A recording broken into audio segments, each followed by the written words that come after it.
Welcome to Merryfield's Gardening Advisor, brought to you by the experts at Merryfield Garden Center. Join us as we discover beautiful plants, new trends, and exciting ideas for your landscape. So let's get growing together. Merryfield's Gardening Advisor, bringing out the best in your garden. Good morning, everybody. Welcome to Merryfield's Gardening Advisor. Peggy and I are so glad you could join us this morning on the first Saturday of actual fall. Absolutely. That's right. And it's gorgeous. It's gorgeous. It's going to be a great weekend, a great time to get out in the garden and enjoy the beauty of fall.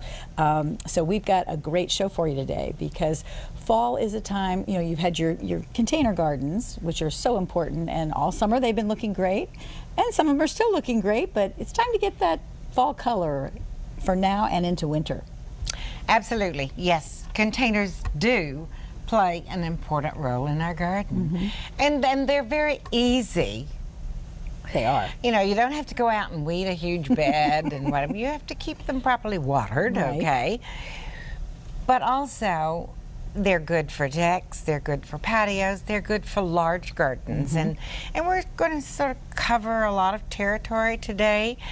We are going to talk about pansies, which are our go-to color plant for extended fall and winter color, and that will come back into bloom in the spring. They are there during the winter, but they're kind of a little drowsy. But then they will come back. They're getting ready for spring, for their spring entrance. That's right. Yeah, a little sleeping. Depending upon everything depends upon the weather and what the winter is like. But what we're going to really talk about today is some of the texture of the plants and the color of the plants themselves. And which of these plants, perennial or annual, are going to stay up over the winter time, which are going to be evergreen. And some of them are very, very special. Sun or shade. So that's the topic of the day. All right, it's a full one. We have the queen of the container gardens here, so you're going to get the best information today. Couple quick announcements before we get started. See what's happening at Merryfield Garden Center. There you see some of the beautiful plants that we've got at Merryfield Garden Center and have brought over. Our seminars today, starting with the Merryfield location, tree care. Now Michael Fay has been going to do this, and he's very excited about this seminar. Michael's a certified arborist, and he has really prepared well for this seminar, and he just gets such a joy out of it. So he's very excited. So go by and see Michael today. He's going to be at the Merryfield Community Hall, which is right next to our Merryfield location. That's at 10 a.m. At our Fair Oaks location today, Mary Kirk Menifee, one of our wonderful landscape designers, is going to be talking about designing gardens with color. So that's such an important topic. So you can learn a lot from Mary Kirk today at our Fair Oaks location at 10 a.m. Right. And at Gainesville, also at 10 a.m., Karen Rexroad is going to be talking about photography and flowers. Now, she is an avid photographer, and she's going to combine her love of photography and her talent for staging these and knowing all about the plants, and give you some great tips if you're taking pictures, you know, whether you want to put it on Facebook, whether you want to put it on the wall, or you know, keep it by your side. Absolutely, her photography is amazing.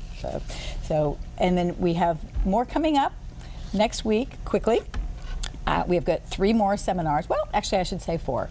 At our Merryfield location, we'll be talking about fall landscape design, and at our at our Gainesville location, walks, walls, and patios. At our Fair Oaks location, the middle one, the truth about sustainability, just wanted to give you a heads up on that. We are very excited because Ahmed Hassan, who's a celebrity landscaper, he's been featured on HGTV, the Today Show, CBS This Morning. He was the original host of DIY's Yard Crashers. Well, he's going to spend the morning with us. He's going to be here doing the show. first thing in the morning. Then he's going to go to our Fair Oaks location and do the 10 a.m. seminar, which was originally scheduled. Well, we've been able to extend that and add a seminar at 1 p.m. So you have two choices to learn from Ahmed, and also it gives you an opportunity to go to one of the other seminars at 10, and then you can go see Ahmed at 1. So that's going to be great. So take advantage of that. Another quick announcement, the National Capital Dahlia Society is going to be doing their annual Dahlia Show. That's today from 1 to 5 at St. Andrew's Episcopal Church in Arlington. So just wanted to give you a heads up on that. So just some quick announcements for the day. We invite you to come by Merrifield Garden Center because we are ready for fall, so we hope you'll come by and see us. Now Peggy's taken a step over by our door our outside door, and she's got something to show you. Absolutely. What I really want to share with you right now is there are many aspects of gardening that are interesting and fun. One of them is the ability to go out into your own garden, picking some of the flowers that you can bring into your home to enjoy. And there is one section of my garden that has actually profited from the seeding of flowers. And so, because my garden is very, very natural, I also enjoy natural arrangements. And so into this container, which is very, very casual, I didn't use a pin holder to hold it in place. I didn't use Oasis. All I did was use the first basic flower that I set into this deep container to sort of be the framework to hold the other things. And what I did with that was the calamaris, the little tiny white daisy looking flower that's in here. And I'm going to show you a picture of this later. This isn't a perennial that is always easy for us to get at the garden center, but we do have them right now. It blooms all summer long. It's about 2.5 to 3 feet tall, never has to be deadheaded, and will bloom until frost takes it out. It's wonderful to go out and use as a cut flower because it lasts for a long time. Combined with that is also one of the Rudbeckias, and this is a wonderful cut flower also, and it blooms from midsummer until frost. And the beauty is that when you go out and harvest these and bring them in and enjoy them, they will continue to bloom for longer because that's a form of deadheading. And so I just tucked those casually into place. And there's another flower in here that's much underused. It's in the Euphorbia family, and it does seed itself around, but not obnoxiously. I enjoy the plants that seed themselves around because they're easy to, most of them are easy to remove, or else I don't allow them in the garden. Now, one thing that I did not add to this, it's really very simple, and it needs nothing else to enjoy.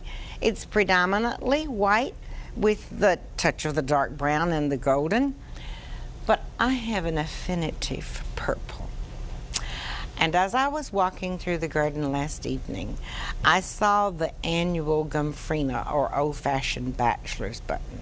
And I thought, oh wow, that's a fun one to add to give it a little different pop. And so it's really very, very easy to add these to a casual container. Out comes the good little Joyce Chin snippers. I cut that in place. And I like to remove all of the foliage that will be under the water because that will spoil the water. You need to change it more often to have some longevity here. And all you have to do is just tuck that down into place. And I will add enough of it to give a little color impact into that, here and there within that container. And I like that little pop that it gives. So think when you're buying these flowers of how you're going to use them, because this is something I really enjoy. I enjoy it particularly in my kitchen area where I'll pay attention to it, okay? One of the aspects of growing your own flowers, it's a lot of fun. And we're going to get back into our major topic in the next segment. We'll take a break and we'll be right back.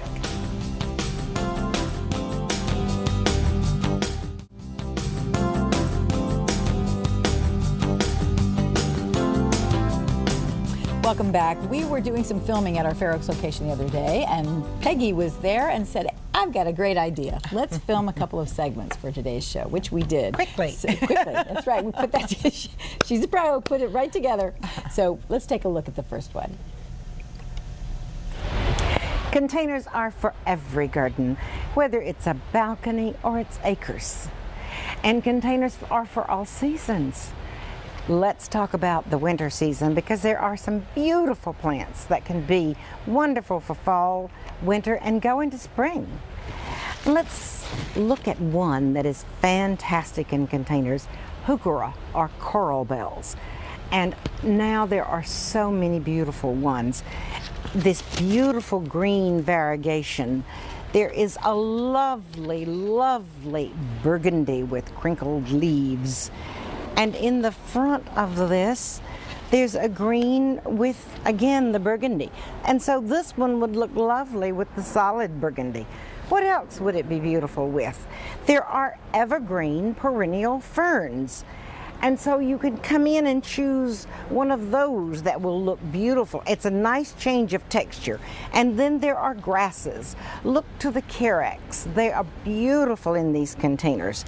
And you can even add, although this is primarily a shade container, part shade, it certainly will take a lot of sun. It would appreciate a little protection from the early morning, or not early morning, but the hottest sun. You can also add perennials like sedum into this. And so really we're talking about perennials in all of this. And then a touch of pansies for color. Takes you all through the winter and into spring. And you know another fun thing that you can do? You can also plant bulbs in while you're planting. The small tulips are fantastic.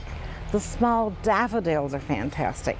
And all you do is place these in before you place your plants. Don't put them under the major root ball, but tuck them to the side. Let them come up through the pansies. And you've got a lot of interest going on. You can also tuck in kale. I've tucked this one into this area for sunnier places. This will take the heat. Beautiful, beautiful kale. And they will go through the winter. Leave them in place and they'll throw up wonderful spires of beautiful yellow blooms. What does that combine well with? Sedums. Sedums that are in bloom in the fall. Yes, they turn brown in the winter, but they have a presence all winter long. And on the snow and ice, it's just magnificent. Another lovely one with a lot of texture is lamb's ear. I love that in the front of the container. And do go to the grasses when you're talking about sun particularly. It's a nice texture also. Most of them will throw up their inflorescence or blooms if you wish. And into all of these containers, you tuck pansies for color. And so you can have a lot going on with just these few plants. Then you can also do containers that are just one thing. Perhaps violas. They are lovely, lovely all through the winter. And look what happens when you do, let me step back for a second, when you do a heuchera just in a pot. And so these are combinations of pots that work well for you. Just one thing in 2 or 3 pots, and a grouping of things in another pot. and you've got it made for the winter time. Don't those plants look gorgeous? Oh, absolutely. Debbie, I know we were a little pushed because I talked quite a bit in that first second. But anyway, I want to show you just a little bit about where you locate these, and go ahead and do it. Don't be afraid to do that, okay? Don't put your bulbs under your major plants, but between them, preferably under the pansies. And I'm so amused because I showed this last Saturday at the seminar, and already this little tiny daffodil is putting down some roots. That's amazing. And that's a good thing, really, because they're going to grow and set themselves down in nicely. But I put those into that soil before I place all the other plants, and usually in groupings in between the plants. You will be surprised how really beautiful that is when spring comes. Right. Don't be afraid to go ahead and do this. I know you'll hear people say, wait until October. Well, it's almost October, whatever, really? you know, or November. But don't be afraid to do that. Right. Now, knock on some wood, I've never had them bloom in the fall. Right. Okay. But never say That's never. true. Okay. That's true. Now, you quickly had one I plant that you really wanted to show us? do. You know, I really do. Walking through and found something exciting. I did find something. And you can always find something. I can always find something, even though I work there. In the next segment, one of the things that I enjoy year-round in all 4 seasons are evergreens in containers. And some, of course, do better than others. And I'm always promoting boxwood because they do so well. I have grown varieties of cryptomeria, but the taller growing ones. And then eventually, 3 or 4 years later, I have to take them out and plant them in the garden. This one is a new variety, and I'm so glad you've come in close, because the texture and the color of this is very interesting. But this falls not into a miniature category, but into a dwarf form. The little tag on it, because I have not grown this, I hadn't seen it before, the little tag on this says that it will get no more than 3 feet. But always in containers, growth is slowed somewhat. And always you can go in and trim if you choose to do so. And so this is a great balcony plant, a great patio plant, anywhere you want to use it. At the front door. What's the variety? Let me see, on the tag because yes, it's on the tag. Dragon Warrior. Well, it's a Dragon series. Okay. Because there is in the Dragon series one that gets 12 to 15 feet tall, which is so useful in the landscape. But now this one is front of the border if you're putting it in the ground, or it's great in containers. Great. So, how about that? I caught up. We're going to take a quick break and we'll be right back.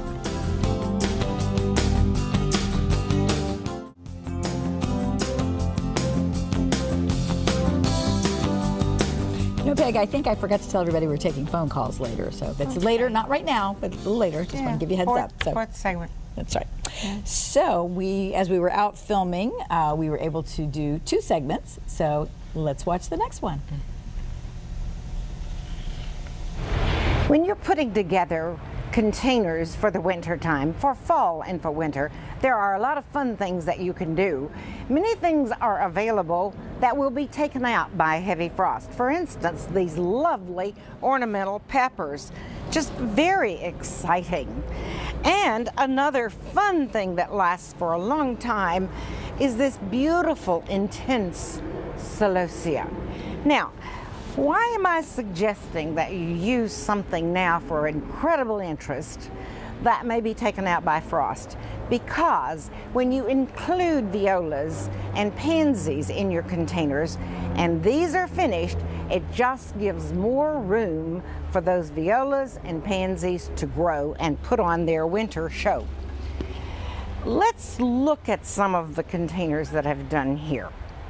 Remember that evergreens are very important through the winter. Boxwood are perfect for containers because they're quite winter hardy. This is a lovely small one, and I have placed a few ivies and some violas in the bottom to give you just a little bit of color. Stepping up from that is a variegated carex, which will take a lot of sun, will take a lot of shade. Beautiful violas. They perform so well in containers. Lacimachia that is running down the side. A euphorbia, a variegated euphorbia that will be beautiful all winter. And guess what? A lovely heuchera. You could also put this heuchera in that container and it would do a lovely color pickup of that euphorbia. Stepping back, you can see that I've used the celosia intense here, but there are pansies that are coming on, so when you take that out, those pansies will have more room. There's a panicum ornamental grass in here. We're talking primarily about perennials here with just the touch of these annuals. And as we move over, you will see kale growing. This particular one is my absolute favorite. It's called Winter Boar, B-O-R. And it will be lovely. They're quite winter hardy. It will go through winter and then send up these beautiful spires of golden flowers. There is a petunia in here that will go through the first frosts and then be replaced by pansies and violas. Coming down from that, there is a euonymus, a juniper, and violas. Lovely all through the winter. Duplicates, usually you like them in pairs for the front porch. And as we go on over, you can see this is a duplicate for the first one that we talked about. Think in terms of lasting plants. Go to the perennial section. There are a lot of beautiful things there for sun and for shade.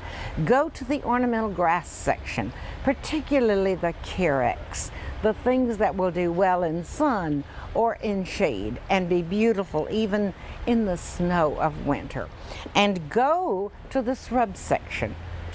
Even red twig dogwood that just has beautiful red stems is lovely. There's so many possibilities that can make your winter garden far more interesting. I hope that you'll enjoy some of these. I'm glad you were able to show those heuchera, because Romero at our Fair Oaks location was showing me just the intense colors. Really, you know, it's really like the hosta family was a few years ago. How many more heuchera do you need? Right. But everyone that comes in, I go, oh, I know. That's so pretty. I love the newer colors, though. Yeah. They are great.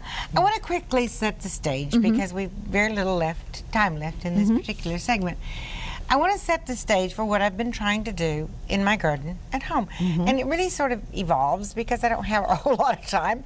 But this is a space that's coming down from the driveway, going down the walkway to the entrance of my home. And I've used it as a grouping of containers throughout the seasons to say hello when you come in. And so there's a lot going on here, and this is just an overview. I want to quickly show you a couple of things that are there, and I will be going to the chroma screen where I think you can see it even better as I point to it. So within this grouping, I've used a lot of those kale, a lot of those cabbage, and I've also included a lot of the small miniature gardens that I do so much of. Right. And that I love so much for all seasons and through the winter particularly. That's a dwarf evergreen in there. So let's run through a couple of these really quickly.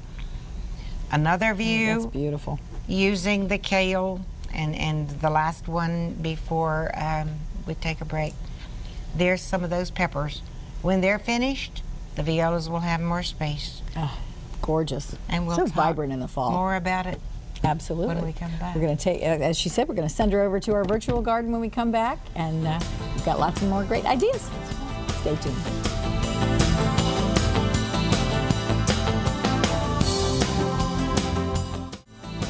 Welcome back to Merrifield's Gardening Advisor and to being out in the garden, which is such an advantage because I can really point to things.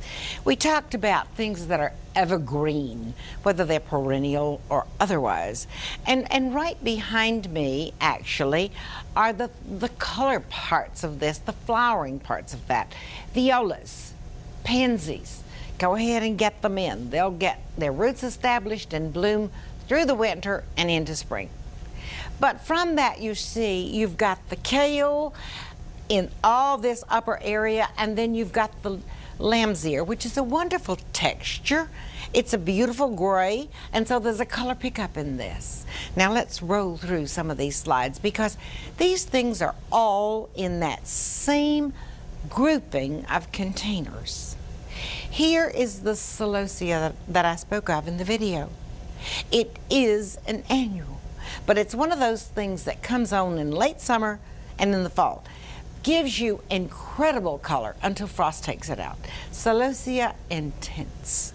It's beautiful, beautiful, strong color. And you can bring it inside if it's in a small container and enjoy it inside for a little while, but it's gone after frost, okay? I've also included in this the sedums, and there's cascading ones that come out of the pot, but there's also like sedum autumn joy, but there's others too that have beautiful purple foliage. Now, the intensity of the blossom of that flower will go away, but the presence of a winter will remain, and it's lovely in the snow. And the next one, please. Here again, I've said to you, I have included in all of these containers a lot of the miniature gardens, and you can see the thyme that's cascading out of this container. It's very attractive. It's going to be lovely all winter, but I've got a lot of the dwarf forms and even the miniature forms of evergreens in these containers also, which help to carry it. And guess what? Accessorize. I enjoy accessorizing. Being careful not to overdo it, but the pumpkin stacks are such fun, and now's the time to do that. The Cinderella pumpkins stack very, very easily, and the colors, look at the color intensity and variation.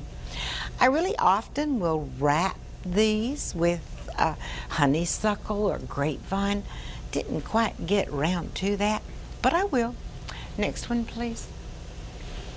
Here now in the garden, container gardens are very important, but if you have the space, planting out in the garden is important also.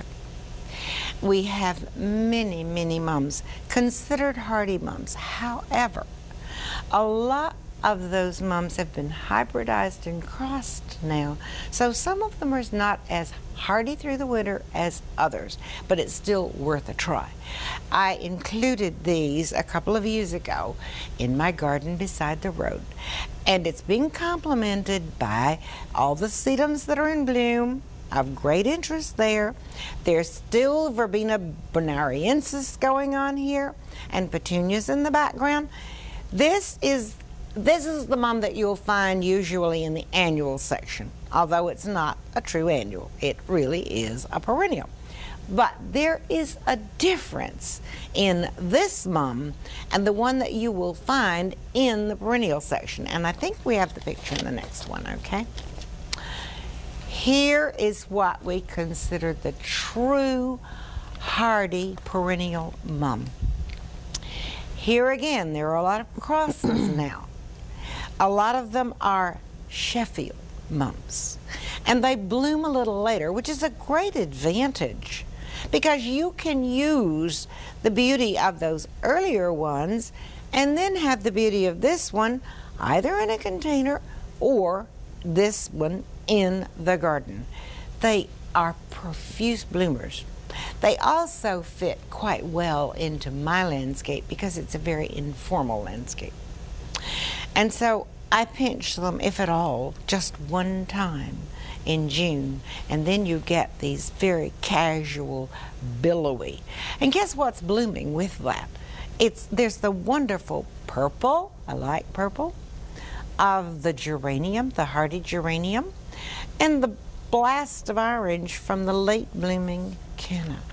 Let's roll through a couple of more of these. I think we have a couple more. Here is a combination that I totally love.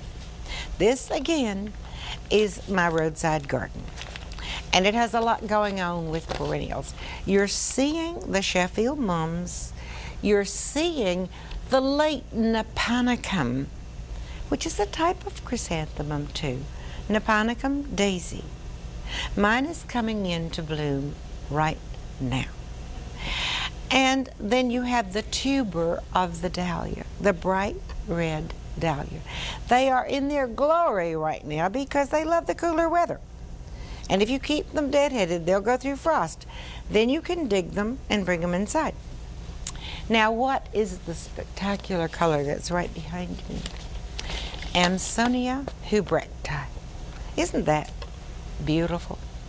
It blooms in the spring, takes back stage in the summer because it's just a pleasant green, and then in autumn it turns this magnificent color, and it stays that way for 2 or 3 weeks before the show is over, and then you can cut it back for winter, and it's dormant until it comes back next spring. I think we have 1 more, 2 more. Okay, I want to introduce you to a couple of interesting plants that are good out in the garden. When I was over talking about the arrangement, I talked about a plant, a perennial plant, called Calabaris. This has been renamed. It used to be Alstroemeria. You may know it as that. We do have some in stock right now, and I highly recommend this plant. It blooms throughout the summer. This is in my front garden. Never have to deadhead it. I just took this picture a couple of days ago. There's the annual Cleome that's rising up out of that, which is fun. I use a lot of self-seeders in my garden because they sometimes plant themselves in better places than I might plant them. And I like the lack of rigidity. It's beautiful with this.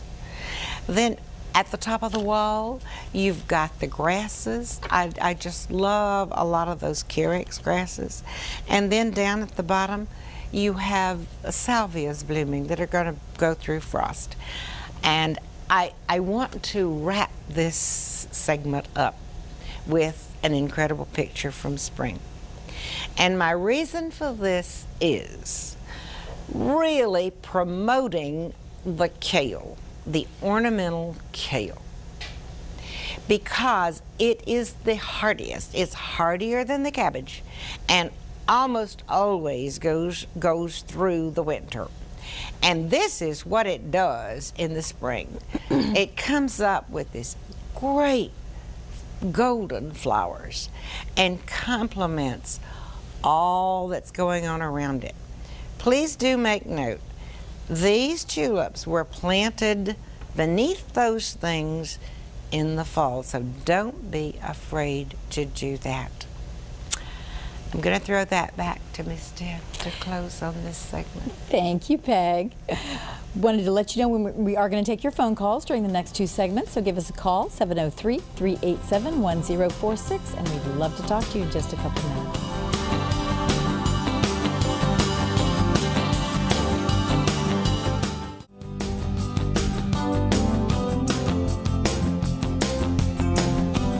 Welcome back. We're doing phone calls during this segment and the next, and our phone number is 703-387-1046. Peg, our first caller is Dorothy, who's calling from Gaithersburg. Hi, Dorothy. Hi, how are you? Great, and you? Good, thank you. Good. My question is about the lamb's ear plant. We have one planted in our front yard, and it's not very large yet. It's not in a container. It's actually in the ground, and it got a fungus on it, and we called one of your locations, and some expert, wonderful man told us to get this bovine copper fungicide in the staconil and put it on it, and we did, and it seemed to clear it, and then it grew more, and then now it's come back, and it has just these yellow spots all over it again, and we don't know what to do. My husband has sprayed it up on the top of its leaves and the underneath part of its leaves. So, and he's done it 2 times. So, is there anything else we can do to save it, or is it gone? Dorothy, it's not gone. I don't think it's gone. Lamb's ear is susceptible to mildews and some of these things because it's been very humid, and in warm, humid weather, anything with those fuzzy leaves has a tendency to maybe have some issues. If you've got really good air circulation, it helps a great deal. I suggest, and I realize that if it's in a prominent place that this may be a little hard, that you simply go out and remove all of that foliage. Don't cut deeply. Let's just say that this is your lamb's ear. Take away all of that foliage. But when you get to the center or the crown of that plant, leave a little, okay? So that it's got something to grow from, and it'll grow back. It will put out additional new leaves. So I would really stop fighting that. Just get rid of it, and don't put those leaves in your compost pile. Put them in the trash. Okay. Okay. That's fine. Thanks a lot. Good luck to you. Thank you so much. It's the nature of the beast, which you don't have those problems often, but it does happen every now and then. Yeah. Yes. Have a great weekend. Excuse me. Okay, Laura is calling from Bowie. She's our next caller. Hi, Laura. Good morning. Good morning. Oh, you sound like me. Yes, I have a little bit of a frog there. Yep. I have 3 different perennials in containers, and I'd like some advice on them. I have some hydrangeas. They're like second year, so they're only like 6 or 8 inches tall. How do I care for them to take them through the winter in their containers? Generally speaking, the hydrangeas go through pretty well. Particularly, size of container is important when you're dealing with shrubs. Now, as you well know, the hydrangea does lose its leaves over winter. And the last winter was rough on a lot of things, but it was particularly rough on our hydrangea. And very few people saw bloom come from those hydrangea because that bud got killed, and a lot of them came out from the base again. So how do you care for this?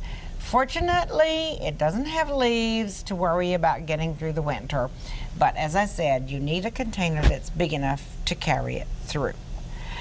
It should be just fine because most of the hydrangeas do well in containers. You watch your watering a little bit. Generally, if we have sporadic rains and or snow through the winter or snow cover, I don't ever have to worry about going out and watering my containers. Some people are more concerned about it than I am, but you know, don't let it go bone dry, and you should be fine.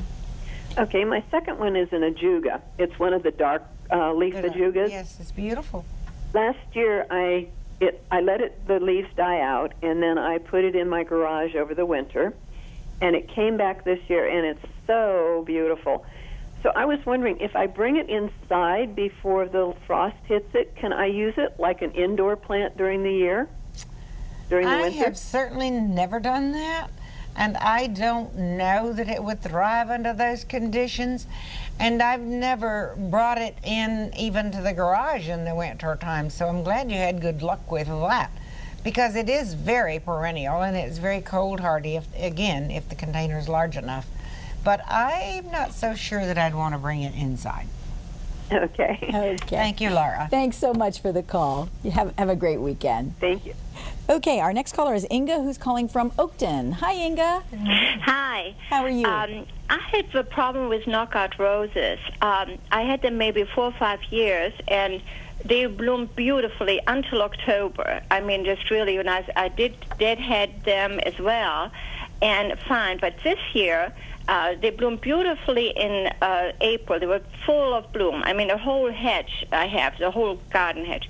And then I noticed that there were some bugs, and I deadheaded it. Each time they bloomed, I deadheaded it a little bit, not the whole hedge. And then I noticed that the bugs had eaten some leaves, so my husband sprayed it. And he had sprayed that last year, too, with some rose spray. And And that was okay, I guess. And then he sprayed it again because I noticed some more. And ever since then, I never, ever had any more flowers and any more roses. So last year, they were all the way till October. This year, they stopped in August. And there was absolutely no more roses. And you don't have any buds yet, because usually they pick back up, particularly in the fall, and put on a great fall show. In fact, we are having a rose show coming up before very long at the Fair Oaks location. And that's because the roses do really pick up with their flowering towards the end of summer and going into fall. We have had some issues again, wonderful cool tempers, what a glorious summer. But we've also had a lot of humidity, and we've had some problem with mildew and that sort of thing. So I think at this point in the game, because of whatever was attacking them, you're just going to have to kind of let go of some of that for now and know that next year it's going to be different and you'll start over again. As far as what to spray on these various things and how you treat that, I always suggest that you take a branch and that you go into our plant clinic and let them have a look at what you're having a problem with so that they can direct you to the appropriate spray and what exactly is going on, because that's one area that I do not delve into very much. Okay. All right. Thank you, Eva. We are going to take a quick break and come back with more of your phone calls.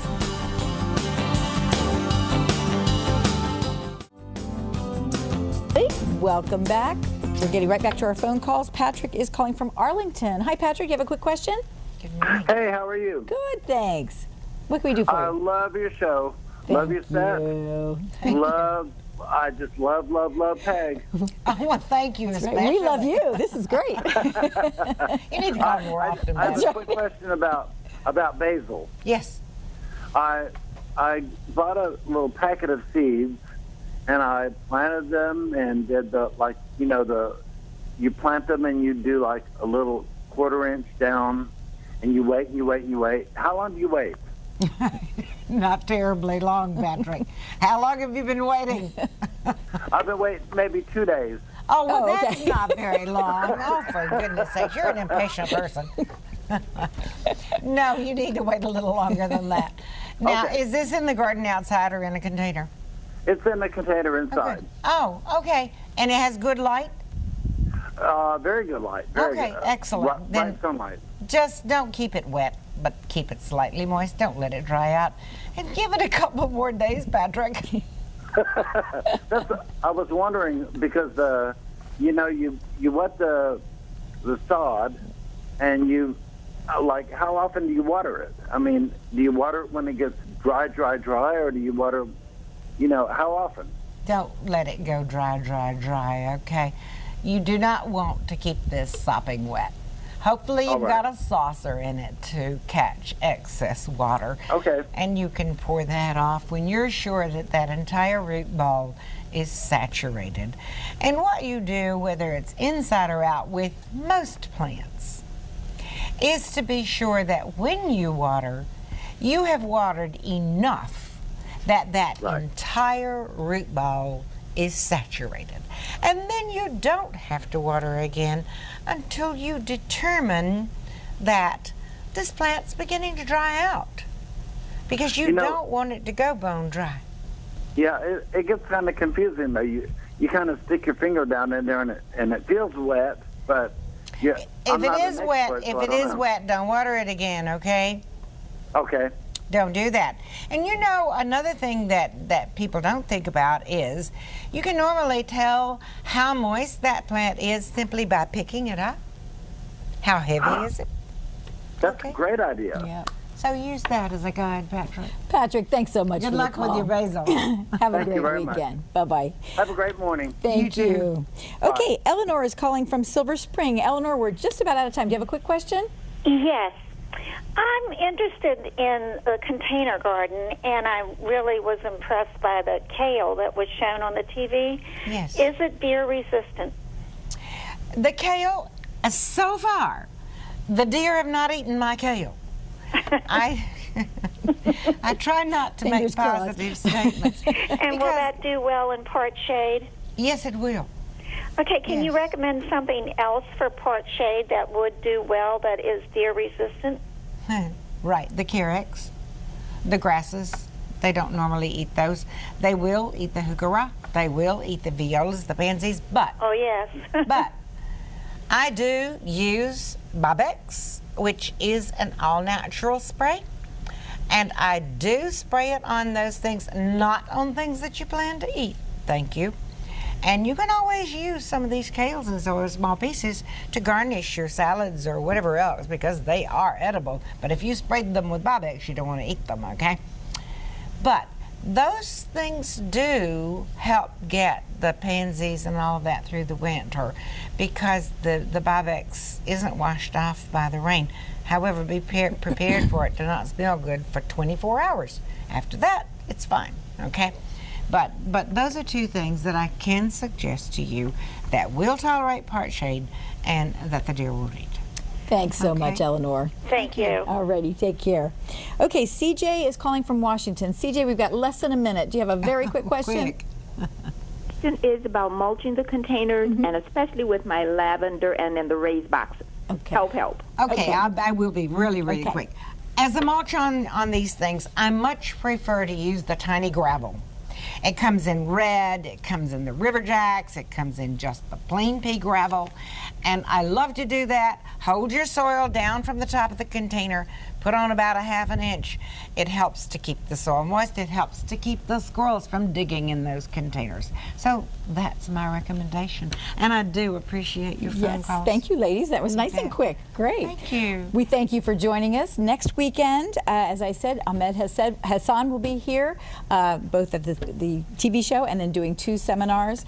So he'll be talking about actually sustainability, the truth about sustainability. So he's very entertaining. Hope you'll join us next week. And have a great weekend. It's going to be perfect. Absolutely. Bye-bye.